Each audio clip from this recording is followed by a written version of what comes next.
안아줘 예쁜 이름 부르며 사랑한다 귓가에 속삭였었죠. 따스한 당신 음성 난 기억해요.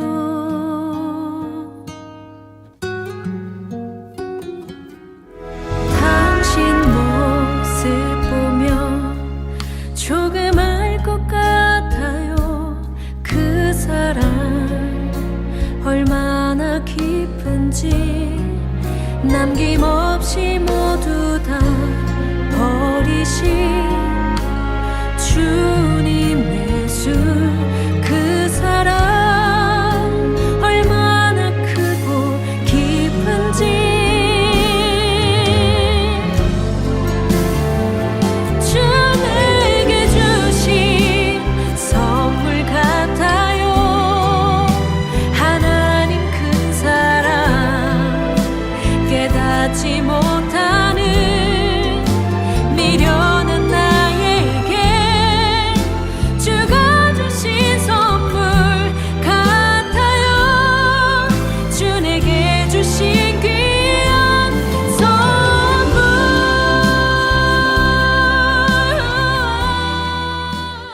모세가 여호와께 돌아와서 아뢰되 주여 어찌하여 이 백성이 학대를 당하게 하셨나이까? 어찌하여 나를 보내셨나이까? 내가 바로에게 들어가서 주의 이름으로 말한 후로부터 그가 이 백성을 더 학대하며 주께서도 주의 백성을 구원하지 아니하시나이다. 여호와께서 모세에게 이르시되 이제 내가 바로에게 하는 일을 내가 보리라.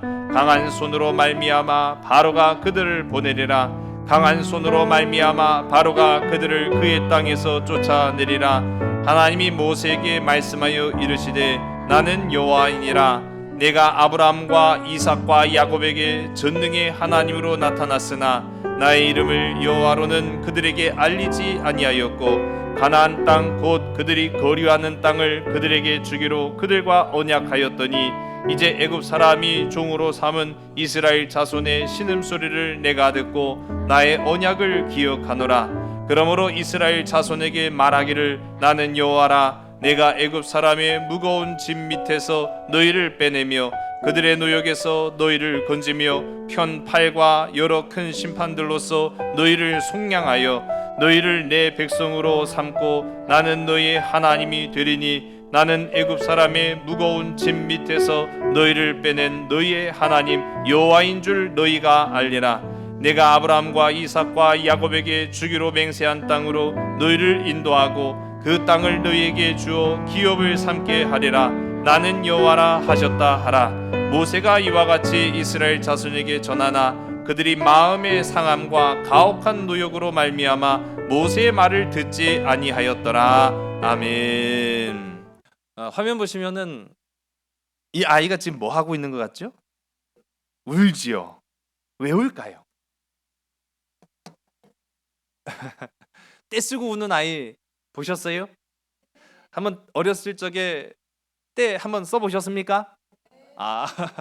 전에도 제가 한번 말씀드렸던 것 같은데 저 5살 때 지금도 선명하게 기억해요. 아주 화창한 날씨였습니다.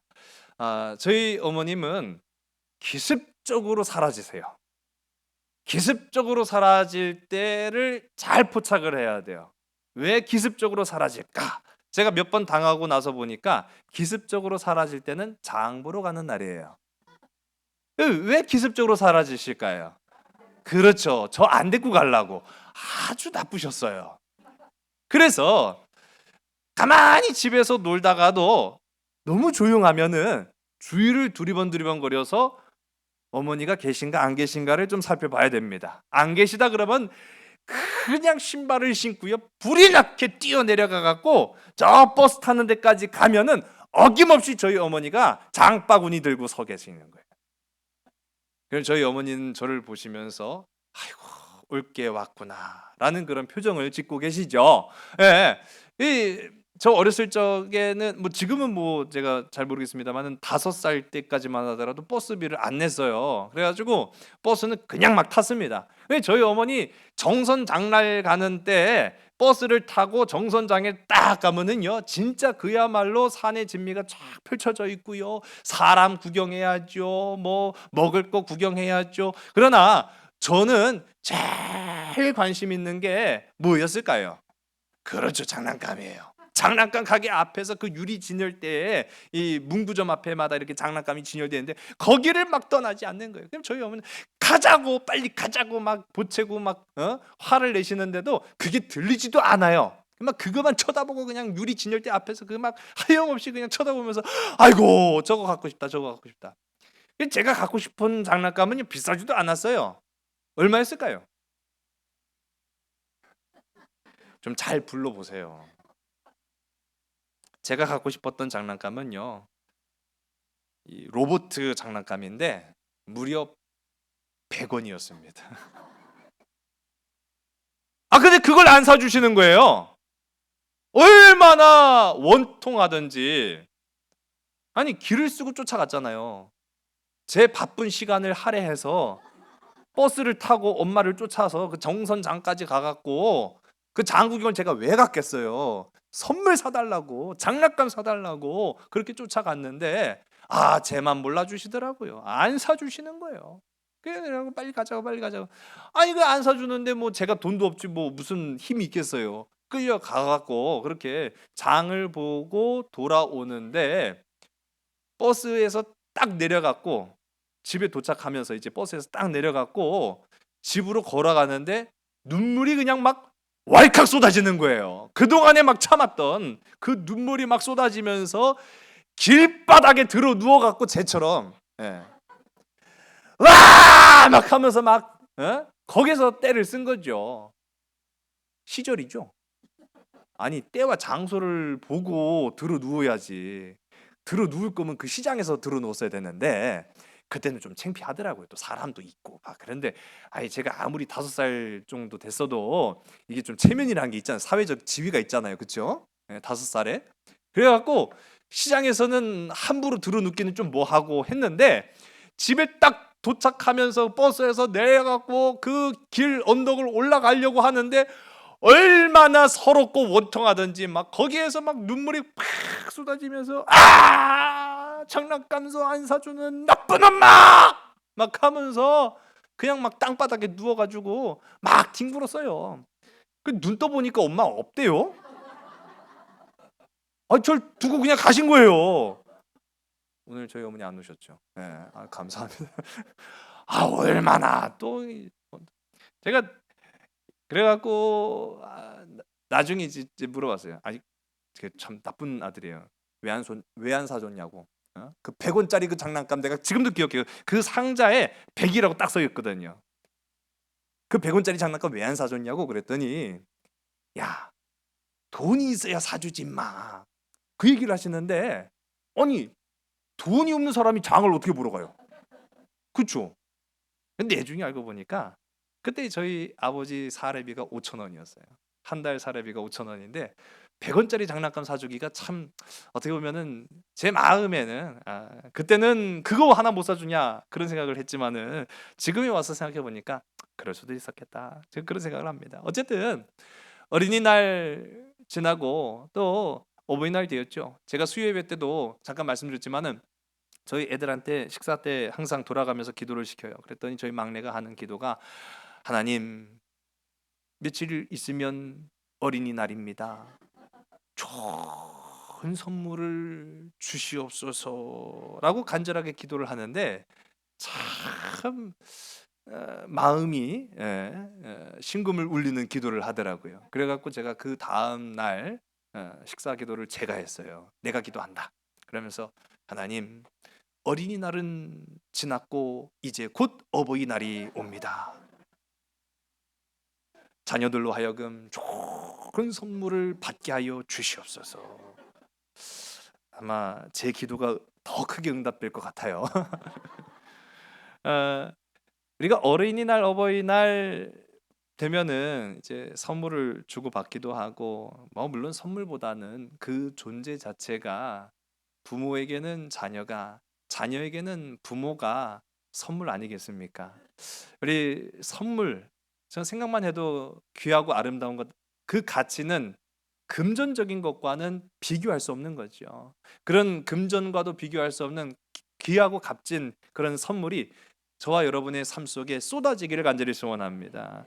근데 떼쓰는 아이 앞에 장사 없다. 그 떼쓰는 아이를 어떻게 하면 좋으냐라고 했을 때 숭실대 이호선 교수님이 떼쓰는 아이 달래는 법에서 제가 귀 기울여 들었더니 무조건 주지 마라. 무조건 사주지 말라는 거예요. 무조건 달래지도 마라. 그러니까 우는 아이, 떼쓰는 아이는 무조건 사주지도 무조건 달래주지도 말라라고 하는 거예요. 그럼 어떻게 해야 되느냐?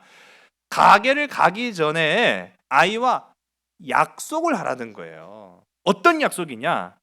지금은 안 산다라는 약속. 지금은 안 산다. 보기만 해라. 그러나 네가 딱 찍은 그 물건 하나는 반드시 사줄 텐데 언제 사준다?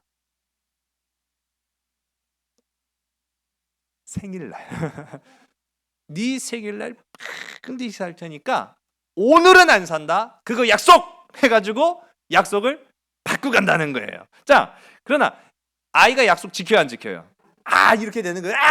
막 하면서 막 난리가 나는 거죠. 자, 그래서 가면서도 다시 한번 상기시키는 거예요. 그 약속을. 오늘은 안 산다. 그러다 반드시 사준다. 언제? 네 생일날 사준다라는 거예요.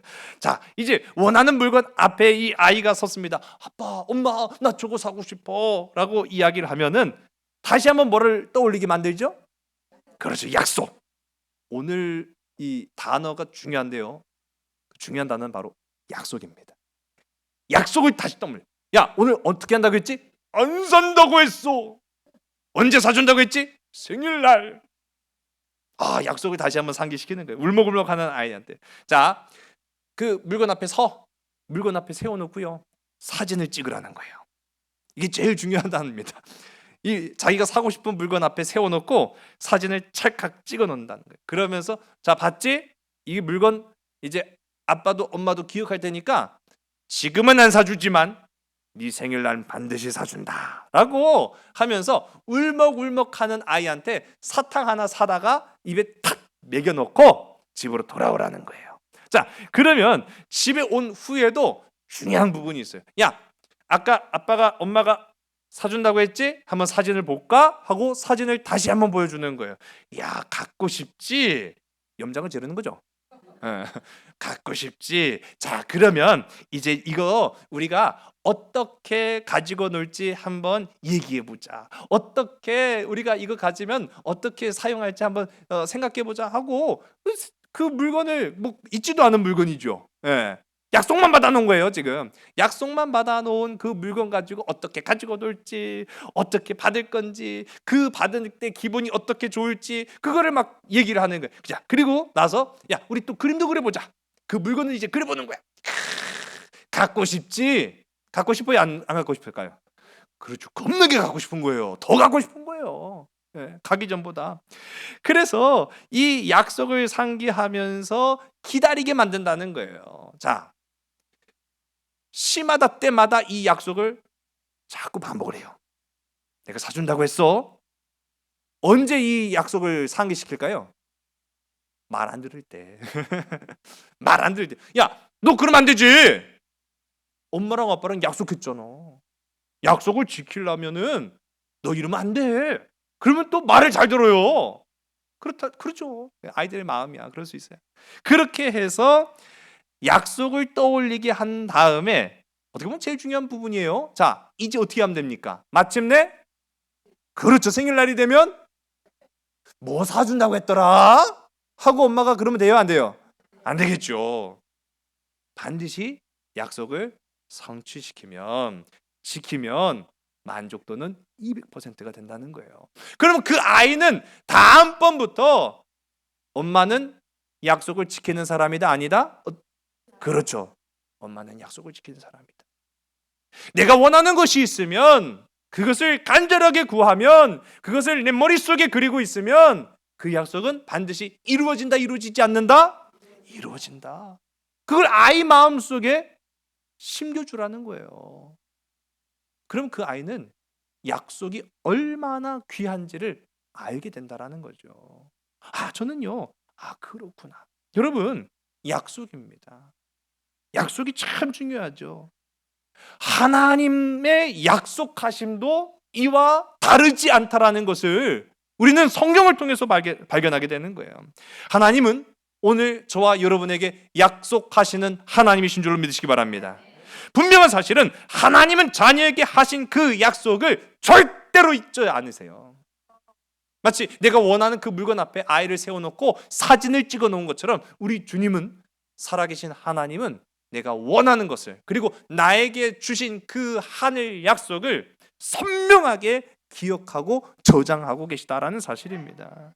그리고 제일 중요한 거죠. 약속의 성취도 반드시 이루신다라는 사실입니다. 여러분, 자녀가 원할 때가 아니죠. 네. 자녀가 원할 때가 아니라 하나님이 이루실 만한 할 때에 하나님의 약속은 성취되는 줄로 믿으신 여러분이시기 바랍니다. 이처럼 이 하나님의 약속이 이루어지기까지 우리는요, 그 약속을 계속 떠올리는 거예요. 그리고 잊지 않는 거죠. 하나님은 신실하셔서, 하나님은 정확하셔서, 하나님은 분명하셔서, 하나님이 하신 약속은, 여기 중요한 거예요, 내가 한 약속 아닙니다. 내가 일방적으로 이렇게 해달라고 해놓고서는 약속 안 지키는 아주 못돼먹은 하나님, 그러면 안 돼요. 하나님이 하신 약속이에요. 하나님이 하신 약속은 반드시 성취될 줄로 믿습니다. 여러분, 오래 참고 기다리는 믿음의 백성들이 다 되시기를 주의 간절히 소원합니다. 그렇게 우리가 약속을 기억하며 살아가는 삶의 태도, 그것이 우리 자녀된 모습이어야 된다라는 거죠. 제가 재밌는 얘기를 들어봤어요. 한국, 중국, 일본, 이 3국이죠. 아시아 3국이 어려서부터 부모에게 가장 많이 듣는 얘기가 조금씩 다 다르더라고요. 한번 맞춰보시기 바랍니다. 남에게 패 끼치지 말아라. 어느 나라일까요? 너 남에게 패 끼치지 말고 살아 라고 하는 말, 어느 나라 사람들이 가장 많이 할까요? 일본이라고 합니다. 일본 부모들은요, 자녀에게 어려서부터 그걸 가르친다고. 너 어디 가서 남에게 패 끼치지 말아라 라고 이야기를 한다는 거예요. 자, 그러면 중국은 어떤 말을 부모가 가장 많이 할까요? 너 남에게 뭐 하지 말아라. 중국 사람들은 그런 말을 많이 한대요. 너 남에게 속지 말아라. 예. 속이는 사람들이 있기 때문에 그런 거겠죠. 예. 그러면 자, 한국 사람들은 자녀들에게 가장 많이 하는 말이 뭘까요? 너 남에게 뭐 하지 말아라? 많이 해보셨고 많이 들어보신 것 같아요. 너 남에게 맞고 다니지 말아라. 예. 그 말을 많이 했다고요. 저는 뭐 들어본 적은 없는 것 같은데 어쨌든 간에 그 각기 다 다르더라고요. 맞고 다니면 안 되겠죠. 예.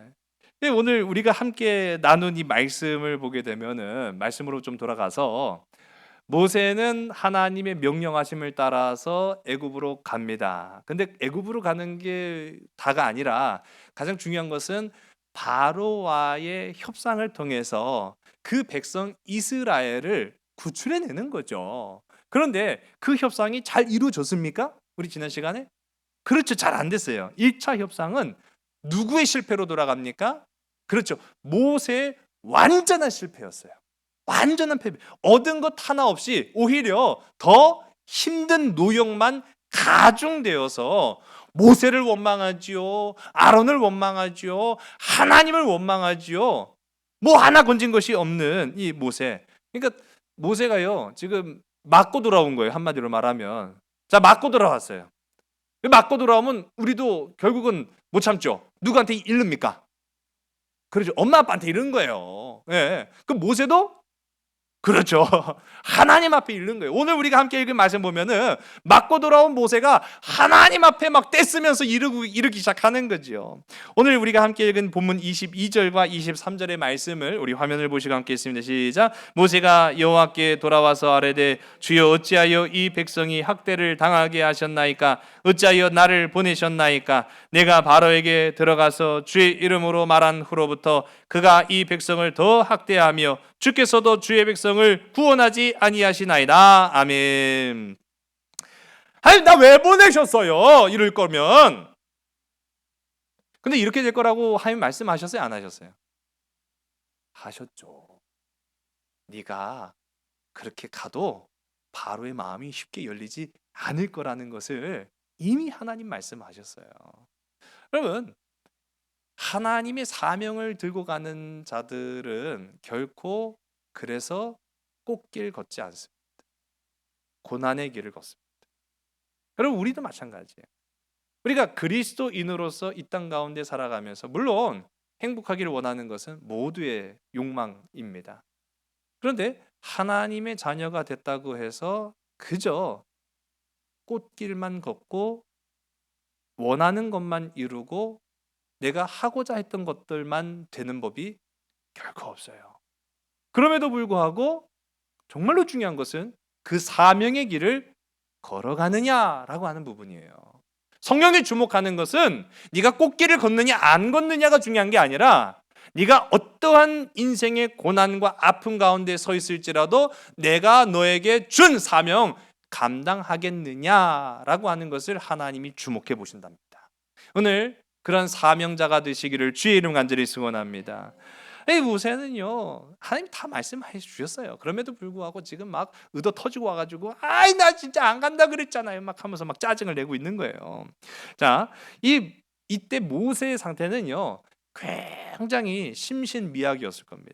한마디로 말하면 자존감은 바닥났지요, 낙심이 찾아왔지요, 좌절이 이루어졌죠. 무엇 하나 지금 제대로 되지 않고 오히려 일이 더 꼬인 것만 같은 그런 상황 가운데에서 하나님 앞에 갑니다. 자, 그러나 잘했어요. 뭘 잘했느냐? 하나님 앞에 나아간 것은 참 잘한 거예요. 오늘 저와 여러분 우리 인생의 삶 속에도 모세와 같은 낙심, 모세와 같은 어려움, 모세와 같은 이 괴로움 속에 처했을 때 주님 앞에 서는 저와 여러분 되기를 주님 간절히 소원합니다. 하나님 앞에 나아가면 하나님이 위로하시기 때문인 거예요. 아주 중요한 거예요. 이건 뭐 단순하지만은 명확한 겁니다. 하나님 앞에 나아가면 하나님이 위로해 주십니다. 그러나 하나님 앞에 나아가지 않으면 하나님이 위로해 주실 수가 없어요. 세상 앞에 나아가면 세상 사람들이 나를 위로해 주지 않습니다. 오히려 조롱합니다. 비난합니다. 손가락질합니다. 아이고 고소하다 라고 하며 좋아합니다. 어디를 택하시겠습니까? 하나님 앞에 나아가는 저와 여러분 되기를 주님 간절히 소원합니다. 그래서 제가 그러는 거예요. 때 쓸지라도 누울 자리를 보고 때를 써야 된다는 거예요. 엄마 앞에 가서 때를 써야지. 때를 쓸지라도 아빠 앞에 가서 때를 써야지. 모르는 낯선 아저씨 앞에 가서 때를 쓰면 되겠어요? 말도 안 되는 소리죠. 똑같아요. 우리는 하나님의 자녀잖아요. 그럼 하나님 앞에 가라는 거예요. 성경은 그렇게 말하고 있어요. 오늘 우리가 함께 읽은 본문 6장 1절과 2절의 말씀을 보겠습니다. 여호와께서 모세에게 이르시되 이제 내가 바로에게 하는 일을 내가 보리라. 강한 손으로 말미암아 바로가 그들을 보내리라. 강한 손으로 말미암아 바로가 그들을 그의 땅에서 쫓아내리라. 하나님이 모세에게 말씀하여 이르시되 나는 여호와이니라. 아멘. 걱정하지 마라 라고 말씀하시는 거죠. 걱정하지 마라. 내가 이제부터는 나 여호와가 하는 일을 내가 이제 볼 것이다. 어떻게 하는 걸요? 내가 내 백성을 저 강팍한 바로에게서 구출해내는 것을 내가 이제 보게 될 것이다 라고 말하고 있어요. 자, 여기서 이 볼 것이다 라고 하는 말이 히브리어로 르에입니다. 르에. 자, 그런데 이거를 제가 지난 시간에 창세기 4장 21절에도 말씀드렸어요. 창세기 4장 21절에도 하나님께서 모세를 보내실 때 너 가서 바로 앞에서 이렇게 행해라 라고 할 때 성경은 행해라 라고 했지만 그것은 행위를 나타내는 게 아니었어요. 르에 똑같아요. 보게 될 것이다 라고 한 거죠. 우리 화면 보시면은 이 행하라, 보아라 다르죠. 행하는 것은 몸으로 하는 것이지만 보는 것은 그냥 내 눈으로 목격하는 거예요. 내가 주체가 되는 게 아니에요. 그런데 성경의 원문은 다 보다라고 하는 거예요. 내가 주체가 아닙니다. 내가 역사를 이루는 것이 아닙니다. 여러분, 순종은 여러분이 하는 것이지만 역사는 하나님이 이루시는 줄로 믿으시기 바랍니다. 그래서 우리는 걱정할 필요가 없는, 순종 이후에는요 걱정이 아니라 아멘이에요. 순종 이후에 아멘의 믿음이 있는 복된 저와 여러분 되길 간절히 소원합니다. 걱정하지 마세요. 하나님이 여러분의 삶 속에 함께 하심을 보게 될 줄로 믿습니다. 하나님께서 강한 손으로 내가 이스라엘을 내보낼 것이다 라고 말하고 있어요. 하나님은요 연약한 분이 아니에요. 강하신 분이에요. 그 어떠한 신들 앞에서도 우리 하나님 오직 유일하십니다. 다른 신은요 사람의 욕망에 의해서 만들어졌을지 몰라도 살아계신 하나님은요 스스로 계신 분이에요. 그 강한 하나님이 나와 함께 하신다라고 하는데 넌 뭐가 걱정이냐라고 이제 모세에게 말씀하시죠. 여기서 이제 다시 모세 앞에서 하나님이요 스스로를 밝히셨습니다. 우리 본문 2절의 말씀을 다시 한번 읽습니다. 하나님이 모세에게 말씀하여 이르시되 나는 여호와니라. 아멘. 나는 여호와다. 내가 누구냐? 나 여호와다. 하나님이십니다. 전능의 하나님이십니다. 역사하신 하나님이십니다. 만왕의 왕이십니다 라고 하는 부분을 다시 모세에게 상기시키는 거예요. 뭐죠? 약속입니다. 내가 너한테 권능의 이름을 주지 않았니? 약속이었다. 그 약속의 이름을 주었다는 것은 내가 너를 통해서 나의 약속을 성취시킨다라는 걸 의미한다. 그러니 너는 그 약속을 믿고 나아가기만 해라 라고 말씀하시는 거죠. 여러분 여호와의 이름이 절망과 낙심에 빠진 사람에게 소망이 되는 줄로 믿으시기 바랍니다. 이사야 성경 42장 6절서부터 8절까지의 말씀을 우리 화면을 함께 보겠습니다. 나 여호와가 의로 너를 불렀은즉 내가 내 손을 잡아 너를 보호하며 너를 세워 백성의 언약과 이방의 빛이 되게 하리니 내가 눈먼 자들의 눈을 밝히며 갇힌 자를 감옥에서 이끌어내며 흑암에 앉은 자를 감방에서 나오게 하리라. 나는 여호와니 이는 내 이름이라. 나는 내 영광을 다른 자에게 내 찬송을 우상에게 주지 아니하리라. 아멘. 여러분 하나님의 이름의 권능과 권세가 있는 줄로 믿으시기 바랍니다. 바벨론 포로가 되어서 좌절과 낙심의 세월을 살았던 사람들에게 하나님은 위로자가 되셨습니다. 하나님은 치료자가 되셨습니다. 하나님은 해결자가 되셨습니다. 그분은 여호와이십니다. 낙심에 빠져 있을 때 여호와의 이름을 아는 것과 어떻게 해야 되지라고 그냥 울부짖는 것에는 엄청난 차이가 있다는 것을 성경을 통해서 우리가 보게 되는 거예요. 그래서 모세에게 주신 이 여호와라는 이름은요 그냥 이름이 아니에요. 약속의 이름이었다라는 사실이에요. 여러분 인생의 어려움이 찾아올 때마다 하나님 앞으로 나아가시는 저와 여러분 되길 간절히 소원합니다. 그래서 우리는 하나님을 알아야 되는 거예요. 바로 알아야 되는 거예요. 그래서 하나님 앞에 나아가는 거예요. 하나님 앞에 나아갈 때 그 사람은 위기를 넘어서 해결을 받습니다. 위기를 넘어서 위로를 받습니다. 위기를 넘어서 치료함을 받습니다. 하나님은 그렇게 우리에게 약속하셨기 때문인 거예요. 약속. 그래서 이 약속이 굉장히 중요하다는 것을 성경을 통해서 우리는 다시 한번 보는 거예요. 아직 출애굽은 이루어지지 않았어요. 여러분 다시 한번 제가 말씀드립니다. 선물을 지금 사주는 것은 하나님의 역할이에요. 내가 사달라고 때 쓴다고 해서 되는 게 아니에요. 나의 때 되는 것이 아니에요. 하나님의 역사하심의 때, 카이로스의 역사의 때 하나님이 이루십니다. 하나님 앞에 가는 것이 그래서 굉장히 중요한 부분이죠.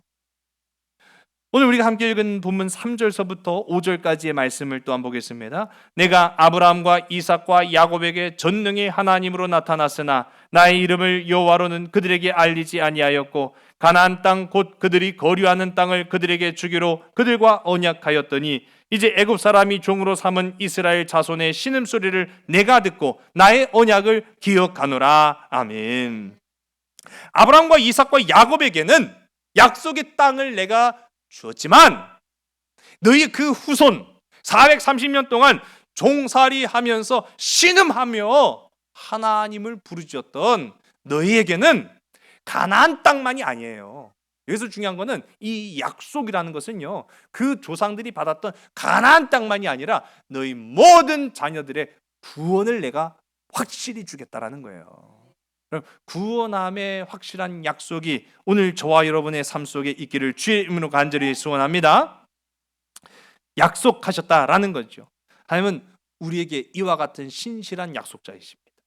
오늘 우리가 함께 읽은 본문 6절서부터 8절까지의 아주 중요한 단어들이 힌트처럼 나오고 있어요. 우리 6절부터 8절의 말씀을 보겠습니다. 그러므로 이스라엘 자손에게 말하기를 나는 여호와라 내가 애굽 사람의 무거운 짐 밑에서 너희를 빼내며 그들의 노역에서 너희를 건지며 편팔과 여러 큰 심판들로서 너희를 속량하여 너희를 내 백성으로 삼고 나는 너희의 하나님이 되리니 나는 애굽 사람의 무거운 짐 밑에서 너희를 빼낸 너희의 하나님 여호와인 줄 너희가 알지라. 내가 아브라함과 이삭과 야곱에게 주기로 맹세한 땅으로 너희를 인도하고 그 땅을 너희에게 주어 기업을 삼게 하리라. 나는 여호와라 하셨다 하라. 아멘. 자, 여기에서 보면은요, 하나님이 어떤 것들을 그 이스라엘 백성들에게 약속하셨느냐. 이 말은요, 그대로 바꿔 말하면 오늘 세상 가운데 세상의 짐 밑에 치여 살고 있는 삶의 무게를 가누지 못하는 우리에게 하나님 어떠한 구체적인 약속을 하셨는가라는 것을 이 단어들을 통해서도 힌트를 찾을 수 있는데요. 한번 보겠습니다. 빼내며, 한번 따라해볼까요? 빼내며, 건지며, 속량하여, 인도하고, 기업을 삼게 하리라. 할렐루야. 여기에서 말하는 기업을 제가 좀 빨간색으로 표시를 했는데, 기업이라고 하는 것은 헤리티지, 유산이에요. 내가 상속자의 권한을 너에게 주겠다라는 거예요. 여러분, 우리는 하나님의 자녀인 것입니다. 그래서 제가 지난 시간에도 이 출애굽은요, 단순히 이스라엘 백성들이 어떻게 탈출했느냐라는 그런 역사적인 이야기를 살펴보려는 게 아니에요. 출애굽을 통해서 나는 누구의 백성인가? 나는 누구의 자녀인가? 나라는 정체성을 분명하게 하는 출발점이 되는 것이 바로 출애굽입니다. 오늘 저와 여러분의 삶 속에서도 나는 하나님의 자녀입니다 라고 하는 그 정체성이 바로 서시기를 주의 간절히 소원합니다. 그런 자녀에게 상속하는 거잖아요. 자녀에게 유업을 물려주는 거잖아요. 어제 제가 보니까 찰스 3세, 영국의 찰스 3세가 거진 70년 만에 가장 최장기간 장수 왕자의 이 운명을 굴레를 벗어던지고 이제 어머니의 대를 이어서 영국의 왕이 됐더라고요. 뭐 말도 많고 그 탈도 많고 뭐 그렇게 얘기는 하는데 어쨌든 간에 제가 보면서 야, 저 사람 한을 풀었네. 한 푸른 거예요, 진짜. 예. 뭐 몇 년을 왕을 할지는 뭐 알 수 없지만 어쨌든 왕으로서 내가 그래도 어머니의 그 유업을 물려받은 건 아니겠어요. 누구에게만이 그것이 가능합니까? 자녀에게만 가능하다라는 거예요. 오늘 하나님의 자녀가 되는 저와 여러분 되기를 주의 간절히 소원합니다. 창세기 46장 1절서부터 7절까지의 말씀을 보면은요, 아주 이제 오늘 우리가 함께 읽은 본문과 비슷한 유사한 장면이 나타나요. 이 창세기 46장에 보면은 이 요셉이 살았다라는 이야기를 아버지 누가 들었죠? 그렇지, 야곱이 들은 거예요. 그리고 나서 이제는 애굽으로 이주해서 완전히 이제 살아야 되는데 문제는 뭐냐면 제가 전에도 말씀드렸지만 아브라함과 이삭의 때에도 한번 그런 큰 고난을 겪었기 때문에 절대로 애굽 가면 죽는다. 애굽 가면 망한다. 애굽 가면 하나님 축복 못 받는다라는 게 이게 각인이 돼 있어가지고 야곱 때에서는 이거 자식이 애굽에 살고 있다고 하니까 자식을 불러올 수는 없어요. 왜냐하면 기간이 들었거든요. 근데 풍족한 것은 애굽이라 애굽으로 가서 살긴 살아야겠는데 아니 애굽 가면 망한다고 내가 들었는데 이거 애굽 어떻게 가야 됩니까? 이게 망설였던 거예요. 그때 하나님이 야곱에게 나타나셔서 하시는 말씀이 우리 3절과 4절 46장 3절과 4절의 두 절에 나오죠. 우리 한번 보겠습니다. 하나님이 이르시되 나는 하나님이라 내 아버지 하나님이니 애굽으로 내려가기를 두려워하지 말라. 내가 거기서 너로 큰 민족을 이루게 하리라. 내가 너와 함께 애굽으로 내려가겠고 반드시 너를 인도하여 다시 올라올 것이며 요셉이 그의 손으로 내 눈을 감기리라 하셨다 있더라. 아멘. 여러분, 무엇입니까? 이때도 하나님이 야곱에게 약속하셨다라는 거예요. 약속하셨다는 거죠. 여러분, 두려워 말아라. 요약하면 이렇습니다. 두려워 말아라. 내가 너와 함께 내려갈 것이고 반드시 너를 인도하여 다시 올라올 것이. 올라온다고 했죠? 출애굽을 의미하는 거잖아요. 올라올 것이며 너의 죽음까지도 나 여호와 내가 책임질 것이다. 여러분, 이러한 고백이 저와 여러분의 삶 속에도 이루어지길 간절히 소원합니다. 여러분, 이제 우리는요, 하나님의 약속을 끊임없이 들은 사람들이에요. 그러면 그 약속이 견고해야 합니다. 실금이 가서도 안 되고요, 가벼워서 바람에 그냥 날아가는 그런 가벼운 약속이 되어서도 안 돼요. 하나님의 약속은요, 변치 않으시기 때문에 그 약속을 붙든 우리의 믿음도 변치 않아야 돼요. 그러면 우리는 이 약속을 굳게 붙잡아야 되는데, 중요한 것은요, 누가 이 약속을 지키느냐라고 하는 그런 부분이 남아요. 여러분, 바로가 약속을 지키는 자입니까? 하나님이 약속을 지키는 자입니까? 바로의 약속이 선합니까? 하나님의 약속하심이 선합니까? 여러분, 약속이라고 해서 다 똑같은 약속이 아니라는 걸 우리가 이제 보는 거예요. 1894년 7월 23일에 있었던 일입니다. 이때는 우리나라의 국력이 상당히 약해졌을 때예요. 1894년 7월 23일에 어떤 일이 일어났느냐라고 하면, 왕이 사는 경복궁에 일본 군대가 군합발을 가지고 짓밟은 날이에요. 그 궁궐 안에는 말을 타고 갈 수가 없습니다. 그런데 일본군 장교가, 일본군 대장이 말을 타고 들어갔을 뿐만 아니라 그 방 구석구석을 군합발로 짓밟은 날이 바로 이 날이에요. 아직은 이 날이 우리가 국권 침탈을 당하기 전이거든요. 그럼 어떤 일이 있었느냐? 이때 동학 농민 운동이 일어납니다. 근데 당시 임금이었던 고종 황제가 이 문제를 스스로의 힘으로 해결할 방법이 없었어요. 그래서 두 군데 도움을 요청합니다. 하나는 일본 군대, 또 다른 하나는 청나라 군대에 도움을 요청해요. 그러니 일본 군대도 우리나라에 들어와 있고 청나라 군대도 우리나라에 들어와 있는데, 일본 군대가 들어와 있어 보니까 동학농민운동이 거진 다 해결이 되고 난 이후에요. 그게 뭐 별로 할 일이 없는 거예요. 그러자 돌변한 일본군 대장이 말머리를 돌려서 경복궁을 향합니다. 그리고 경복궁을 기습적으로 침략을 해요. 이 일본군 대장은요, 일본 돌을 꺼내서 황제의 목에 겨누고 편지를 쓰라고 말합니다. 무슨 편지냐면 일본의 고종 황제의 이름으로 편지를 쓰라는 거예요. 이상하죠? 아니, 일본군 장교가 남의 나라 임금한테 자기 나라 천황한테 편지를 쓰라고 칼을 겨누고 종용을 해요. 그럼 무슨 편지를 쓸까요? 했더니 이 나라에 지금 들어와 있는 저 청나라 군대를 일본군이 해결해 주십시오라고 하는 요청서를 쓰라고 강제적으로 편지를 쓴 거예요. 한마디로 말하면 청일 전쟁을 일으킬 명분을 만든 겁니다.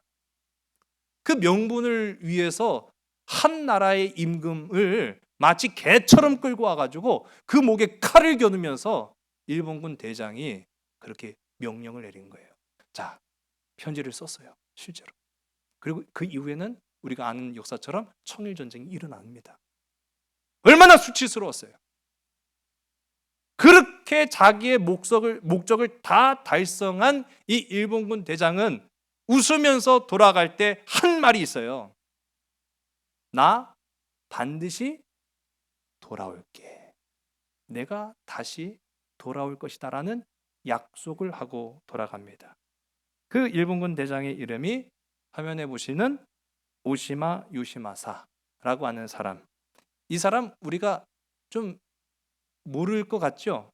이 사람의 이 고손자죠.